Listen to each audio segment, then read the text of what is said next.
जैन मेरे प्यारे साथियों, तो यहाँ पे बात करने वाले हैं बीआरओ की वैकेंसी के बारे में, जिसे बॉर्डर रोड ऑर्गेनाइजेशन और बहुत सारे लोग जो होते हैं वो गिरफ्त के नाम से भी इस वैकेंसी को जानते हैं। तो यहाँ पे नोटिफिकेशन जारी कर दिया गया है। टोटल 354 वैकेंसी निकाली गई हैं। ऑल ओवर इंडिया से कैंडिडेट इसके लिए अप्लाई कर सकते हैं। पूरी जानकारी इस वीडियो में आप सभी को देने वाला हूं, तो अंत तक वीडियो के साथ बने रहिए ताकि आप सभी को पूरी जानकारी मिल पाए। वीडियो अच्छी लगे तो वीडियो को लाइक शेयर करके चैनल को सब्सक्राइब कर लेना, ताकि इन फ्यूचर आने वाली हर एक अपडेट आप सभी को रेगुलर मिलती रहे। तो चलिए ऑफिशियल नोटिफिकेशन की तरफ चलते हैं और यहाँ पे आप सभी को पूरी जानकारी देते हैं। तो अभी मैं आ चुका हूँ ऑफिशियल नोटिफिकेशन की तरफ। तो यहाँ पे आप देखेंगे कि government of India, ministry of defence, border road wing की तरफ से, यानी बॉर्डर रोड ऑर्गेनाइजेशन की तरफ से ये वैकेंसी जारी की गई है। तो जनरल रिजर्व इंजीनियरिंग फोर्स, यानी ग्रिफ के नाम से भी इसे जाना जाता है, GREF। बहुत लोग इसे ग्रिफ के नाम से जानते हैं और बहुत लोग इसे BRO यानी बॉर्डर रोड ऑर्गेनाइजेशन के नाम से जानते हैं। तो दोनों ही चीज़ एक ही बात है। तो ये वैकेंसी आप सभी की निकाल दी गई है। एडवर्टाइजमेंट नंबर यहाँ पे देख सकते हैं 02/2021। अब यहाँ पे आप सभी को क्लियर, पहली बात सबसे मोस्ट इंपॉर्टेंट चीज़ क्लियर कर देता हूँ कि ये वैकेंसी केवल मेल के लिए है। तो केवल पुरुष इसके लिए अप्लाई कर सकते हैं, फीमेल इसके लिए अप्लाई नहीं कर सकते। ऑल ओवर इंडिया के लिए ये वैकेंसी होंगी। और यहाँ पे आप सभी को बता दें कि ये जो फॉर्म होगा वो आपका ऑफलाइन फॉर्म होगा, लेकिन इसके लिए जो आपका पेमेंट रहेगा, पेमेंट का याद रखिएगा, पेमेंट आपको ऑनलाइन करना होगा। इसके लिए एक लिंक दी गई है, उस लिंक पे जाके इस फॉर्म को आप भर सकते हैं। मतलब इस फॉर्म को जो होगा ये तो आपको ऑफलाइन भर के भेजना होगा, लेकिन जो ऑनलाइन होगा उसकी रिसीप्ट निकलेगी, वो इसके साथ आपको लगा के भेजनी पड़ेगी। तो उसके लिए लिंक मैं आप सभी को वीडियो के डिस्क्रिप्शन में दे दूंगा कि कहाँ से जाके आपको पेमेंट करना है। उसमें पूरी डिटेल फिल करके वहाँ से एक आप सभी की रिसीप्ट निकलेगी, उस रिसीप्ट को इस एप्लीकेशन फॉर्म के साथ अटैच करके भेज देना। यहाँ पे वैकेंसी देख लेते हैं। मल्टी स्किल्ड वर्कर यानी पेंटर की ये वैकेंसी है। टोटल वैकेंसी है 33, कैटेगरी वाइज चेक कर सकते हैं। और multi skilled work maths waiter, ये जो वैकेंसी है टोटल, यहाँ पे वैकेंसी की बात करें तो टोटल आपकी वैकेंसी है 12। और व्हीकल मैकेनिक की जो वैकेंसी है वो है 293। और ड्राइवर मैकेनिकल ट्रांसपोर्ट की जो वैकेंसी है वो है टोटल 16। तो यानी टोटल जो ओवरऑल वैकेंसी है वो है 354। तो 354 पोस्ट के लिए आप इसके लिए अप्लाई कर सकते हैं। जितने बार आपको गवर्नमेंट की तरफ से भत्ते वगैरह दिए जाते हैं, DA, HRA, ट्रांसपोर्ट अलाउंस वगैरह, वो सभी यहाँ पे दिए जाते हैं। गवर्नमेंट जॉब है, आप सभी को पता है। आर्मी की तरह कुछ फैसिलिटीज़ यहाँ पे आप सभी को प्रोवाइड कराई जाती हैं। तो बहुत ही अच्छी जॉब है, नो डाउट। अगर आप इसमें सेलेक्टेड होते हैं तो आपको काफ़ी अच्छा फैसिलिटीज़ यहाँ पे दी जाएंगी।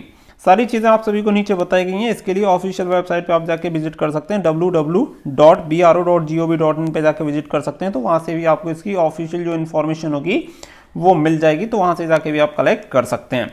ये इसका जो एप्लीकेशन फॉर्म है वो दिया गया है। इसे ऑफलाइन आप सभी को भरना होगा। ऑफलाइन भरने के बाद इस फॉर्म को जो एड्रेस दिया गया है उस एड्रेस पे आप सभी को भेजना रहेगा। एप्लीकेशन की फीस जो रहेगी 50 रुपये रहेगी, वो नीचे आप सभी को बता दूंगा। लिंक मैंने वीडियो के डिस्क्रिप्शन में दे दिया, वहां से जाके आप पेमेंट कर सकते हैं।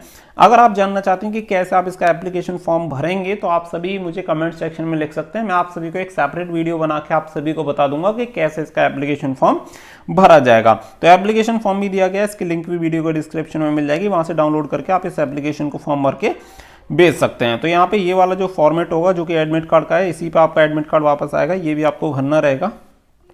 चलिए अब नीचे आ जाते हैं, नोटिफिकेशन की तरफ चलते हैं फटाफट से। तो यहाँ पे आप सभी को जनरल इंस्ट्रक्शन से देखेंगे तो जनरल इंस्ट्रक्शन यहाँ पे दी गई है। Only male candidate need to apply, तो female candidate need not to apply. तो यहाँ पे क्लियर बोल दिया गया, ओनली जो मेल रहेंगे वो इसके लिए अप्लाई कर सकते हैं। सिटीजन होने चाहिए इंडियन, और कुछ यहाँ पे दी गई हैं, चीज़ें दी गई हैं। तो ये person whose favour certificate eligibility has been issued by the government of India, वो इसके लिए अप्लाई कर सकता है। यहाँ पे देखेंगे centre for physical efficiency test, practical test, trade test के लिए एंड रिटन टेस्ट के लिए जो सेंटर होगा वो आप सभी को बता दें कि यहाँ पे आप सभी को दिया गया है grip centre, Dighi camp, Alandi road, Pune. तो यहाँ पे ही आपका जो जितने बार चीज़ें होंगी, जो प्रैक्टिकल टेस्ट, ट्रेड टेस्ट या रिटन एग्जामिनेशन वगैरह जो होंगे, एक ही सेंटर पे आपके करवाए जाएंगे।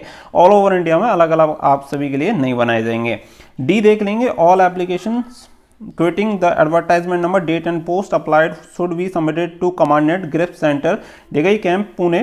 तो ये यहाँ पे आप सभी को भेजना होगा। यहाँ पे आप सभी को बता दें through registered post along with acknowledgement के साथ आप सभी को भेजना होगा। तो ये एड्रेस जो आप सभी को दिया गया है, इसी एड्रेस पे आपको जो अपना फॉर्म रहेगा वो ऑफलाइन पूरा फॉर्म भर के इस एड्रेस पे आप सभी को सेंड करना रहेगा। याद रखिएगा कि भारतीय डाक द्वारा ही आपको इसे भेजना है। और नीचे जितनी बार इन्फॉर्मेशन आप सभी को दी गई है, एज, एक्सपीरियंस या जो भी रिक्विजिट इनिशियल क्राइटेरिया है उसके अकॉर्डिंग आप सभी को पूरी डिटेल भर के इसे फॉर्म को भरना रहेगा। आप सभी को बता दें इसकी जो लास्ट डेट रहेगी वो रहेगी 17 जनवरी 2022 और 4 दिसंबर 2021 के ऑनलाइन एप्लीकेशन फॉर्म स्टार्ट हो गए हैं। तो अभी से आप जो ऑफलाइन फॉर्म है वो भर के ही इस एड्रेस पे ऊपर जो एड्रेस दिया गया है उस पर भेज सकते हैं और 17 जनवरी 2022 आपकी लास्ट डेट रहेगी। सारी चीज़ें as on the closing date of submission of application form यहाँ पे आप सभी को बताया गया है। और यहाँ पे आप सभी को बताया गया है कि किसी भी स्टेज पे रिक्रूटमेंट जो प्रोसेस है उसे अगर फुलफिलिंग नहीं करते हैं तो आपका जो कैंडिडेचर होगा उसे रिजेक्ट किया जा सकता है। नीचे आप सभी को कुछ और इन्फॉर्मेशन दी गई है, जो सिग्नेचर वगैरह रहेंगे उसके बारे में आप सभी को बताया गया, वो आप सभी को बिल्कुल सही से फिल करना है। एच नंबर पे देखेंगे मार्कशीट जो आपकी रहेगी in place of certificate will not be accepted as the proof of date of birth. तो यहाँ पे आप सभी को बता दें कि मार्कशीट यहाँ पे आप सभी की नहीं होगी। वहीं पे आप सभी को क्लियर बोल दिया गया है candidate should note that only the date of birth as recorded in the high school examination certificate as on the date of submission application will be accepted. तो यहाँ पे आप सभी को बता दें कि जो आपका हाई स्कूल की मार्कशीट वगैरह जो आपका डेट ऑफ बर्थ सर्टिफिकेट होता है उसी के अकॉर्डिंग आप सभी की एज काउंट की जाएगी, उसके अलावा आपका किसी भी तरीके से नहीं माना जाएगा। इसके बारे में और नीचे भी आप सभी को पूरी इन्फॉर्मेशन दी गई है जो कि आप नीचे देख सकते हैं।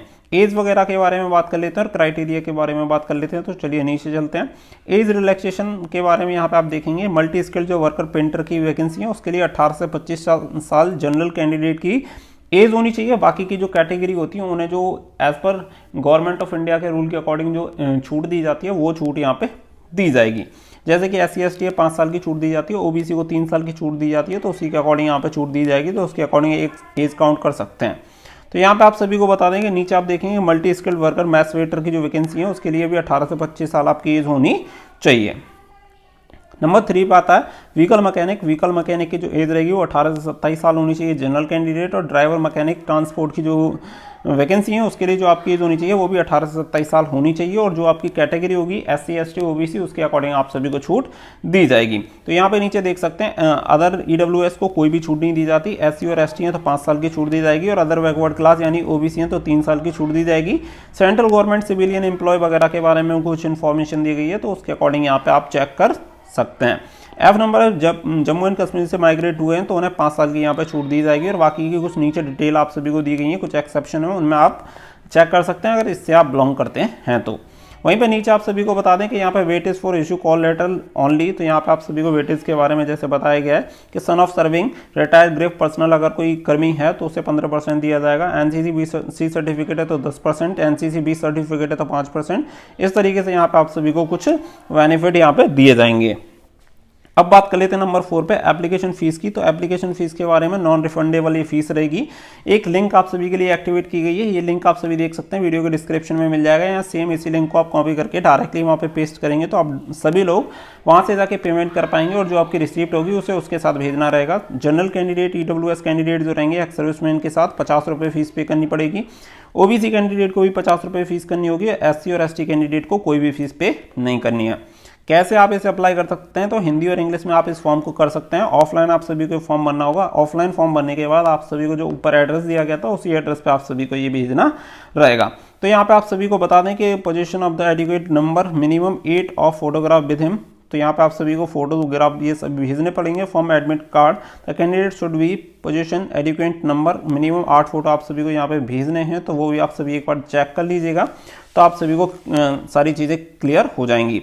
F नंबर पे सबसे महत्वपूर्ण चीज़, सभी लोगों को डाउट रहता है कि आपकी जो एज होगी वो कब से काउंट की जाएगी। तो याद रखिएगा 17 जनवरी 2022 को आपकी एज कम से कम 18 साल होनी चाहिए और मैक्सिमम 25 साल होनी चाहिए। 18 साल और 27 साल होनी चाहिए, यानी एज पर जो आपकी वैकेंसी है उसके अकॉर्डिंग जो आपकी एज है वो 27 जनवरी 2022 से काउंट की जाएगी। तो यहाँ पर आप सभी को क्लियर बोल दिया गया एज क्लोजिंग डेट। तो लास्ट डेट जो आपकी रहेगी वो 17 जनवरी 2022 है, तो उसके अकॉर्डिंग आप अपनी एज चेक कर लीजिएगा कि आपकी एज कितनी हो रही है, ज़्यादा हो रही है, कम हो रही है, उसके अकॉर्डिंग आप इसके लिए फॉर्म भर सकते हैं। तो proof of residence issue by the component authority, तो जिसे PRC बोलते हैं या डोमिसाइल वगैरह बोलते हैं, उसी के बारे में यहाँ पे बात की गई है। तो वो सर्टिफिकेट आप सभी को देना रहेगा। एक्स सर्विसमैन वगैरह के अगर आप बेटी हैं, सॉरी बेटा ही फॉर्म भर सकते हैं, तो बेटे हैं तो आप उसको सर्टिफिकेट आप सभी को यहाँ पे देना रहेगा। कुछ नीचे आप सभी को क्लियर बोला गया है कि scribe word application for the post of, जब सबसे ऊपर आप सभी को जो पोस्ट ऑफ की बात होती है तो वहां पे आप सभी को लिखना है कि कौन सी पोस्ट के लिए आप अप्लाई कर रहे हैं। कैटेगरी भी आप सभी को बतानी है कि कौन सी कैटेगरी से बिलोंग करते हैं, SC ST जो भी आपकी कैटेगरी हो वो कैटेगरी भी आप सभी को ऊपर सबसे ऊपर लिखनी है on the top of the envelope. जो सबसे ऊपर वाला फॉर्म रहेगा उस पर ये सारी चीजें लिख के भेजनी है, अदरवाइज आपका फॉर्म एक्सेप्ट नहीं किया जाएगा। तो ये सारी चीज़ें हो गई। 8 नंबर पर फिजिकली हैंडीकैप कैंडिडेट है उनके बारे में दी गई है। इनवैलिड एप्लीकेशन के बारे में बताया गया है कि कुछ चीज़ें ऐसी होंगी जो कि अनसाइन होंगी या इनकम्प्लीट अगर आपका एप्लीकेशन फॉर्म होगा तो वो इनवैलिड माना जाएगा और उस फॉर्म को रिजेक्ट कर दिया जाएगा। नीचे भी कुछ चीज़ें आप सभी को दी गई हैं। रिजेक्टेड एप्लीकेशन के बारे में भी आप सभी को बताया गया है कि no communication will be done for rejected application. अगर आपका फॉर्म रिजेक्ट कर दिया जाता है तो उसके लिए आपको कोई भी सूचना नहीं दी जाएगी। तो इससे आप समझ जाइएगा अगर आपका एडमिट कार्ड नहीं आता है तो आपका एप्लीकेशन फॉर्म रिजेक्ट हो चुका है। तो ये सारी चीज़ें यहाँ पे आप सभी को दी गई हैं। डॉक्यूमेंट रिक्वायरमेंट, जो भी डॉक्यूमेंट्स आप सभी को चाहिए जैसे call letter, Aadhaar card, educational qualification, caste certificate, experience certificate, income and asset certificate, तो ये सारी चीज़ें EWS कैटेगरी के जो रहेंगे उनका सर्टिफिकेट अलग से बनता है तो उसी के बारे में बात की गई है। PRC के बारे में बात की गई है। तो यहाँ पे आप सभी को बता दें रिक्रूटमेंट प्रोसेस के बारे में बताया गया है। इश्यू ऑफ कॉल लेटर, तो कॉल लेटर किसके लिए जारी किया जाएगा? Minimum 10 time of the vacancy advertisement in each category SC ST OBC। तो यहाँ पे क्या होगा कि 10 टाइम वैकेंसी के बुलाया जाएगा, यानी मान के चलिए अगर आपकी OBC में 100 वैकेंसी है तो इसके 10 गुना कैंडिडेट को यहाँ पे बुलाया जाएगा, यानी 1000 कैंडिडेट को कॉल लेटर जारी किया जाएगा। तो इसमें शॉर्ट लिस्टेड किया जाएगा। शॉर्ट लिस्टेड कैसे किया जाएगा उसके बारे में आप सभी चेक कर सकते हैं। तो ये चीज़ क्लियर हो जाती है कि सभी कैंडिडेट का कॉल लेटर नहीं आएगा, कुछ ही कैंडिडेट का आएगा। जो भी शॉर्ट लिस्टेड होंगे उसी के अकॉर्डिंग आपका कॉल लेटर जो होगा आपको भेजा जाएगा। रिटन एग्जामिनेशन के बारे में आप सभी को बताया गया कि blue and black ball pen आपके पास होना चाहिए। पैरा 27 में आप सभी को इसके बारे में बताया गया है। 40% मार्क्स होने चाहिए। अगर आप SC ST कैटेगरी से बिलोंग करते हैं, अदर EWS OBC से बिलोंग करते हैं तो कम से कम 50% आपको मार्क्स लेके आने पड़ेंगे। वहीं पे physical efficiency test, practical trade test, age and experience, ये सारी चीज़ें आप सभी की चेक की जाएंगी। तो वो सारी चीज़ें भी यहाँ पे आप सभी को बता दी गई हैं। Q नंबर पे आप देखेंगे तो यहाँ पे मेडिकल स्टैंडर्ड के बारे में आप सभी को जानकारी दी गई है। तो रीअपॉइंटमेंट फॉर सर्विंग एम्प्लॉयज़ के लिए कुछ इन्फॉर्मेशन दी गई है, ये भी यहाँ पे आप रीड आउट कर सकते हैं। Definition of ex serviceman candidate के लिए यहाँ पे बताया गया, उनकी परिभाषा दी गई है कि एक्स सर्विसमैन कैंडिडेट किसे माना जाएगा। सर्विस कंडीशन के बारे में कुछ कैटेगरीज दी गई हैं और मिसक्लिनियस इन्फॉर्मेशन आप सभी को दी गई है, कुछ जरूरी जानकारी है जो कि आप इसे रीड कर सकते हैं। चले अब नीचे आ जाते हैं। नीचे कुछ आप सभी को और भी कुछ जरूरी जानकारी है तो उसे एक बार चेक कर लेते हैं जिससे कि आप सभी को कोई भी डाउट ना रहे। तो यहाँ medical examination and medical test के बारे में 21 पैरा पे यहाँ पे आप सभी को दिया गया है। जैसे कि सिलेक्शन के बारे में 27 पैरा पे आप सभी को दिया गया, तो 27 पैरा देख सकते हैं जिसमें आपको रिटन एग्जामिनेशन से रिलेटेड इन्फॉर्मेशन दी गई है। नंबर 26 पे आ जाते हैं तो एसेंशियल क्वालिफिकेशन एंड एक्सपीरियंस के बारे में यहाँ पे बात की गई है। नंबर 1 पे जो मल्टी स्किल्ड वर्कर पेंटर की जो वैकेंसी रहेगी इसके लिए matriculation from a recognise board and equivalent आपके पास होना चाहिए, यानी इसके समकक्ष अगर आपके पास कोई भी सर्टिफिकेट है तो आप इसके लिए अप्लाई कर सकते हैं। बट यहाँ पे पेंटर सर्टिफिकेट चाहिएगा आपको ITI का, यानी ITI से अगर आपके पास पेंटर में सर्टिफिकेट है तो आप इसके लिए अप्लाई कर सकते हैं। नंबर 2 पे अगर बात करें तो multi skilled worker maths waiter की अगर मैं बात करूं तो यहाँ पे आप सभी के पास 10वीं पास होना चाहिए और उसके समक्ष आपके पास कोई भी सर्टिफिकेट होना चाहिए। नंबर 2 पे बोला गया है कि should qualify in the proficiency test the trade to be conduct by the BRO। तो यहाँ पे आप सभी को बता दें कि वहाँ पे एक ट्रेड टेस्ट करवाया जाएगा, वो आपको क्वालिफाई करना होगा। इसके लिए आपको कोई सर्टिफिकेट की आवश्यकता नहीं है, केवल जो भी ट्रेड टेस्ट हो वो आपको वहाँ पे पास करना रहेगा। शुड क्वालिफाई फिजिकल टेस्ट, तो फिजिकल टेस्ट क्वालिफाई करना पड़ेगा। Should physical medical standard as per the border road organisation guideline, तो क्लियर यहाँ पे बात ये है केवल 10th पास। सिंपल अगर आपने 10th पास कर रखा है तो आप इसके लिए अप्लाई कर सकते हैं, आपको अदर से और कोई क्वालिफिकेशन की आवश्यकता नहीं है। बाकी की जो चीज़ें उनके द्वारा कंडक्ट कराई जाएंगी वो आपको क्वालिफाई करनी पड़ेंगी। नंबर 4 व्हीकल मैकेनिक की अगर मैं बात करूं तो 10वीं पास होना चाहिए, उसके समक्ष कोई भी सर्टिफिकेट हो तो भी आपका काम चल जाएगा। वहीं में नंबर 2 पे आप सभी को बताया गया कि passing certificate of mechanic in motor vehicle diesel heat engine में आप सभी को चाहिए। और इसके अलावा अगर इनमें ये कोई ITI से अगर आपने कर रखा है तो कर सकते हैं, और यहाँ पे आपके पास कोई डिप्लोमा है तो भी आप इसके लिए अप्लाई कर सकते हैं। नंबर 5 पे बात आती है driver mechanical transport ordinary grade की, तो यहाँ पे 10वीं पास आपको होने चाहिए और यहाँ पे आपके पास heavy motor vehicle driving licence आपके पास होना चाहिए, तभी आप इसके लिए अप्लाई कर सकते हैं। इसके अलावा अगर ये भी आपके पास है तो आप इसके लिए अप्लाई कर सकते हैं। नंबर 7 पे जैसा कि मैंने आप सभी को बताया था, पैरा 27 पे आप सभी को सिलेबस दिया गया, तो इसके अकॉर्डिंग यहाँ पे आप अपना सिलेबस चेक कर सकते हैं कि क्या क्या आपका सिलेबस रहेगा, कहाँ कहाँ से आपसे पूछा जाएगा। तो सिलेबस के अकॉर्डिंग आप अपनी तैयारी कर सकते हैं। Practical test and trade test जो आपका स्किल टेस्ट रहेगा उसमें आप सभी को बता दें ग्रिप सेंटर पर रहेगा, और यहाँ पे मिनिमम 40% मार्क्स आप सभी को यहाँ पे क्वालिफाई करने के लिए चाहिएंगे, अदरवाइज आपको वहाँ पे फेल कर दिया जाएगा।